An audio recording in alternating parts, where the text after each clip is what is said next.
Dathliad Cymraeg yr wythnos, the Welsh celebration of the week. Ar wythnos hon, this week, da ni'n dathlu we are celebrating Pasg, Easter. Pasg. Pasg Hapus, Happy Easter. Pasg Hapus. Why don't you sign off your emails this week with Pasg Hapus? Try and include a bit more Welsh Cymraeg in your emails to either members of staff, to patients even. Just try and use your Cymraeg in your emails. Pasg Hapus, Happy Easter. When are we celebrating Easter? Pryd da ni'n dathlu Pasg? Wel, mae Gŵyl y Banc ar ddydd Gwener a dydd Llun. The bank holidays on Friday and Monday. So practice your days of the week. Dydd Gwener, Friday. Dydd Llun, Monday.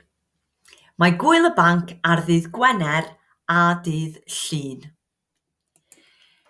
Here's some vocabulary linked to Pasg, to Easter. So geirfa Cymraeg yr wythnos, Welsh vocabulary of the week. Dydd Gwener y Groglith. Good Friday. Dydd Gwener y Groglith. Sul y Blodau. Palm Sunday.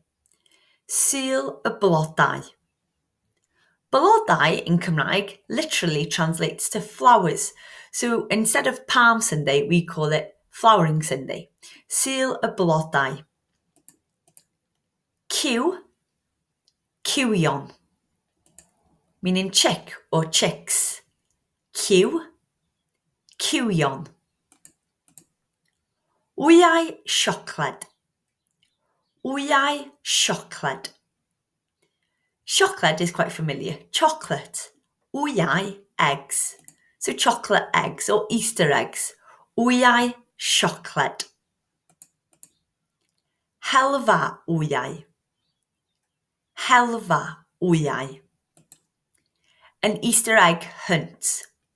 Helfa, to hunt. Hel, on its own, H-E-L, means to collect. So to collect eggs. Helfa, wyau.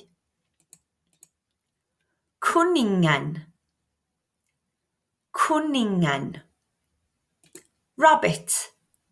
Cwningen. Wyn.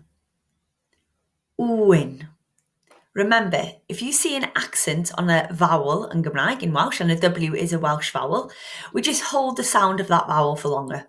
Wyn, meaning lambs. Wyn. Make a note of these key vocab to use this week. I'm happy to announce that on the 31st of May, so the end of May, and it is Wit Week, so hanner tymor, half term, I'm organising a trip to the Eisteddfod yr Urdd yn Ninbych. The Urdd Eisteddfod is coming to my hometown in Denbigh, and I'd love to organise a trip for anyone really working within Betsy, whether you're a Welsh language learner, whether you siarad Cymraeg fluently, you're rhugl, you're fluent in Welsh, or you've never been to an Eisteddfod and you'd like to attend. Tocynnau am ddim, the tickets are for free. So all you need to do is drop me an email, beth.w.jones@wales.nhs.uk to secure your place on the trip. So trip Eisteddfod yr Urdd. It's a brilliant opportunity to immerse yourself in the Welsh culture, to use your Cymraeg, defnyddio eich Cymraeg. Therefore, let me know if you'd like to attend.